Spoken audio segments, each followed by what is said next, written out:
All right, good morning, everybody. Can you hear me in the back? All right, awesome. Thank you all for being here. This is really kind of an energizing and exciting day. Before we kick this off, two logistics items to cover. The first is at the end of this, we are going to take some questions if there are any questions. I know we have press here, so we're happy to take a few questions. The second is we are going to take, this is more for the senators. We know rules debate just started. You might have to go in there. We want to be very respectful of your time. At the end, we are going to take a picture with the proclamation that the Lieutenant Governor is going to sign. So we hope you can come and join us for that, but we also understand you might have to rush out. So we want to be very respectful of the work that you're doing and the time that you have, and we're grateful for you to be here. So, you know, in many why we're here today is really to do a couple of things. We're announcing the release of our report on our human trafficking efforts and all the success that we have had with our law enforcement and other community partners over the last year and the work we have going forward.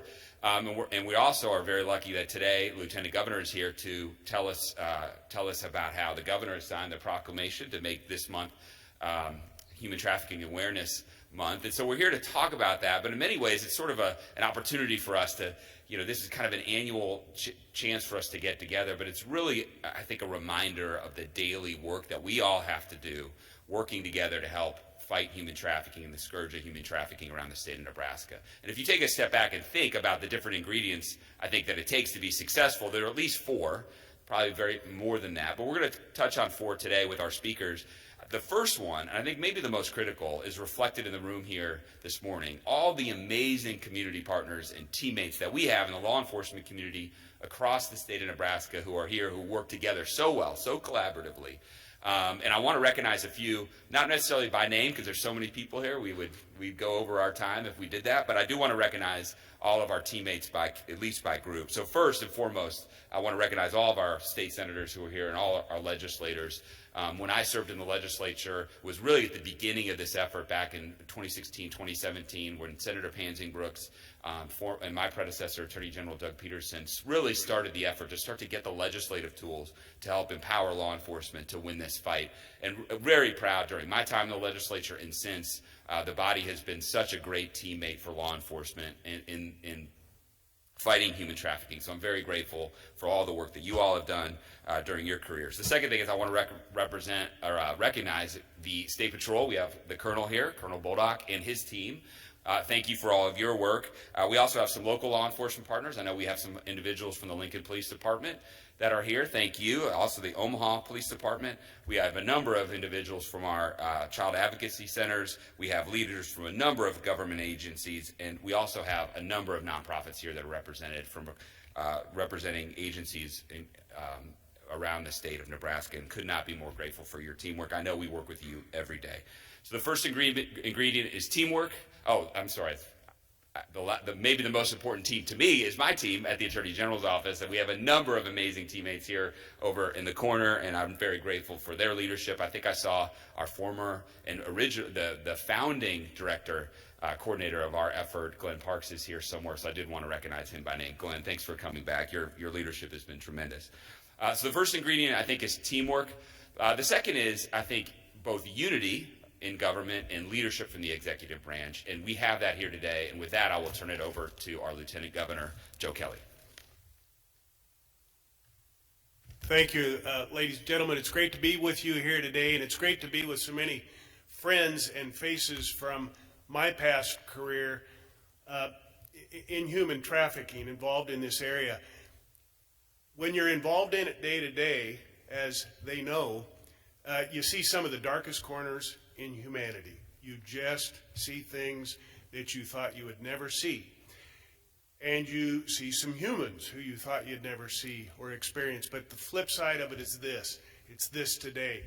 You see some of the finest individuals involved in law enforcement, involved in government, at the child advocacy centers who are doing such remarkable things, excuse me, in this field. So great to be with you, and I'd be remiss if I didn't remember and recall and say something about the biggest heroes in this room who aren't with us here today, but in this field, and that's those victims. And as a prosecutor, the best memories I have are of victims in crimes like this having the strength to come forward and tell their story, to help put somebody behind bars.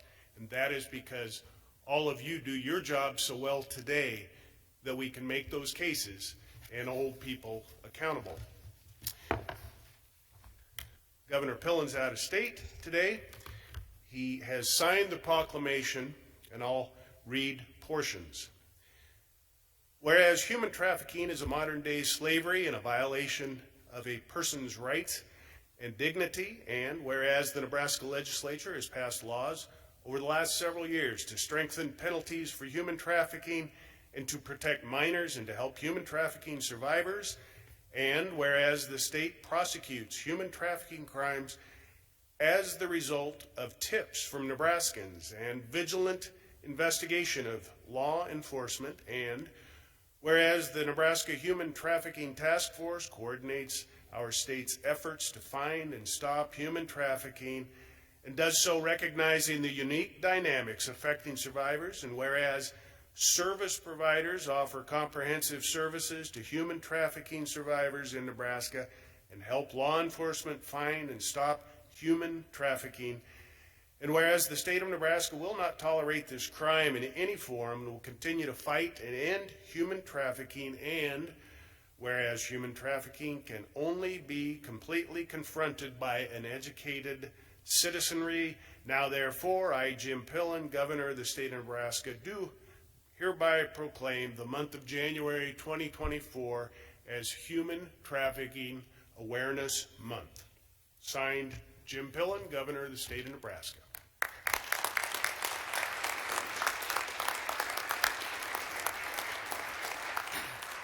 Thank you, Lieutenant Governor. I really love that January is the month for Human Trafficking Awareness Month is January. It's kind of the month we all have our individual resolutions, and it's such a, I think, great reminder that Nebraskans are resolved to fight, not just fight, but win this fight.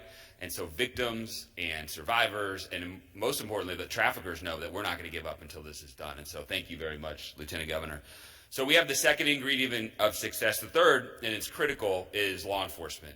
Certainly there's a significant law enforcement element to be able to win this fight, and we have a lot of partners. We referenced several, Lincoln Police Department, Omaha Police Department, and others around the state. And one of the most important law enforcement partners that we have when it comes to trafficking or anything else are the outstanding professionals at the Nebraska State Patrol. And so I'm going to turn it over to the Colonel, the leader of the State Patrol, to talk a little bit about some of the work that we did last year. Colonel? Great, thank you, Attorney General Hilgers. Our team at the Nebraska State Patrol is proud to be a part of this effort to fight human trafficking here in our state. But I want to pause a moment and recognize that it's not just NSP. There is an incredible team that is focused on this effort that we already heard about. And not only the Attorney General and his team, the Governor's Office, our state senators, local law enforcement agencies, our federal partners in the FBI, Homeland Security, and numerous advocacy organizations, many of whom are represented today. This really represents an incredible team working together to tackle this problem. But there's another member of this team that we've had a tremendous partnership with over the years, and that is Truckers Against Trafficking. This is an advocacy group that helps raise awareness for human trafficking, not only here in our state, but really across the country.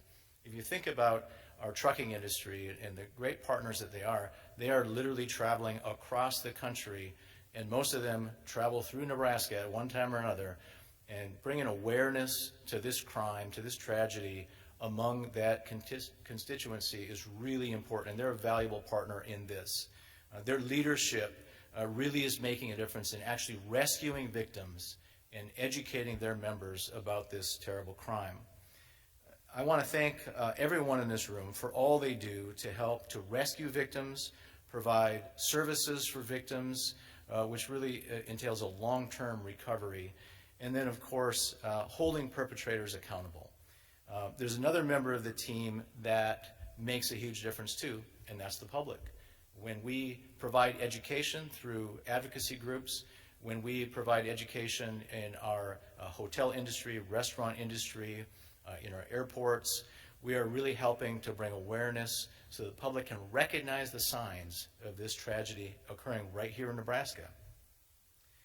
Last year at this very event, we rolled out the Human Trafficking Hotline, which is actually a phone number that is actually answered by a real person, one of our highly trained dispatchers at Nebraska State Patrol 24/7.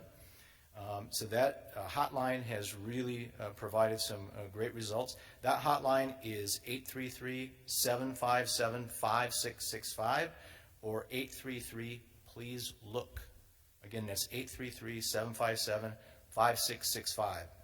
That's an easy outlet for anyone who sees something suspicious to make the first report and get law enforcement involved. The hotline is in our dispatch center, as I mentioned, and they'll be speaking to one of our outstanding dispatchers. Can you imagine that a victim or a witness who sees something traumatic, actually having a live person pick up that phone and be a reassuring voice and getting the right resources to the right place at the right time? So we're really proud of that initiative and the teamwork that's gone into that.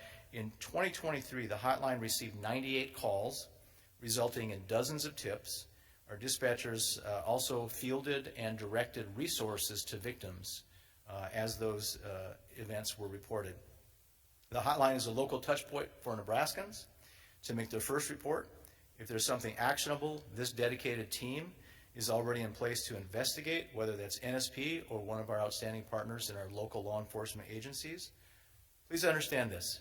You can make a difference. If you see something, say something. Report it to the hotline. We can rescue victims. We can help victims. We can hold perpetrators accountable with this outstanding team, with this outstanding effort. Thank you very much.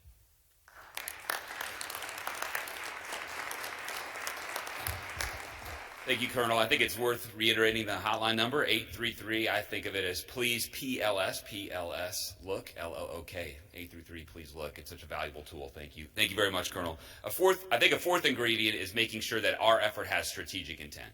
And there's a lot of, I think, things that go into having that. I think part of it is not just holding the traffickers accountable, but it's holding ourselves accountable as a team, holding ourselves accountable to the public so that they understand what it is that we're doing and how we're waging this war against human trafficking. And so we have released in our office today the 2023 report that looks a little bit back towards what we did last year and sets the table for what we want to do going forward, going into 2024. So just to give you a few highlights, it's being published today. You can read it for yourself. I hope you all do. I'll just give you a couple of highlights of what we did last year. The first on prosecutions. As many of you know, if you've been at this event in the past, prosecutions were very low. I think there were only 4 or 5 in the years leading up to this really expansive effort led by the legislature and my predecessor to be able to take on the fight for human trafficking. There are only maybe 4 or 5 of those prosecutions. Last year, for the first time, we crossed over 100 prosecutions against those in which we alleged human trafficking against a defendant. We had 9 prosecutions against individuals who had, against whom we brought those types of claims. They weren't all for sex trafficking, to be very clear. It's a little bit of a nuance in the report. But we had 9 convictions, felony convictions of those individuals. A big part of what we do is training and raising awareness. That's you see the posters. We get our posters, the phone numbers, going out in the community and training people, not just law enforcement, which is a big part of what we do, but community members, people in schools or community colleges, teachers, people in the health facility, like HHS, or people who work at banks, anywhere where we think a victim might interface, where someone can know, if we're empowered to know what to do, we can maybe help that victim or that survivor. So we do a lot of those. We issued a whole new video series last year. We sent it out to 1,700 different individuals, law enforcement principals, superintendents around the state of Nebraska. We also trained almost 3,000 people, and I want to give a tremendous credit and shout out to my team, Annie Boatwright, Anna Brewer, George Welch, over here for the work that they did helping to train individuals. And so we did a lot last year. And going into this year, I just want to flag a few things. The first is we're going to double down on our training. So we are going to launch at the end of this month a statewide series of 8 trainings. The first 2 are for law enforcement specifically, but the others are going to be also for members of the public, for members in the community. You can find more information on that at ago.nebraska.gov. We want anyone in those communities, whether they're in a position of leadership or they're just a member of the community, to be able to learn how they can spot the signs and how they can help us in this fight against trafficking. So one big thing that we're going to be doing is this statewide tour of training. A second thing that we're going to do, and I want to give a shout out to my legislative, our friends in the legislature. I was going to say my legislative colleagues, but I'm not there anymore. For the work they did last year in helping us get our MMIP liaison, our missing and murdered Indigenous person liaison. We were thrilled to have that authority. We are doubly thrilled to hire our first liaison, Grace Johnson, who is here today. She's got deep relationships with the tribal communities around the state of Nebraska, and we're grateful to have her on board, and we think that's going to do a lot for missing and murdered victims on tribal land. So thank you, Grace, for your work. And the third thing, and this is absolutely not last, certainly is not the least, maybe the most important thing we're going to do this year, is LB 1096. And I want to really thank Senator Armendariz, who's here today, for her leadership bringing this bill. This is the human trafficking bill of 2024, and maybe one of the most consequential bills that we can bring to help victims in Nebraska, but also around the country. And it's a kind of a first of its kind to really go after the online exploitation of trafficking victims and minors. It's a very important bill. I know we're going to get across the finish line this year with Senator Armendariz's leadership and all our great friends in the legislature. And I think it's going to make a tremendous impact. So that's what you can hold us accountable. We're gonna continue to work and improve and get better and do more. And that's what we're going to do in 2024. And we look forward to coming back in 2025 and telling you all the great things that we did and how we're going to get even better next year. With that, if we have time for a few questions, senators, are you able to stick around for a few minutes? Okay. All right. If we have any questions, we'll take a few. No, we have no questions? No questions online.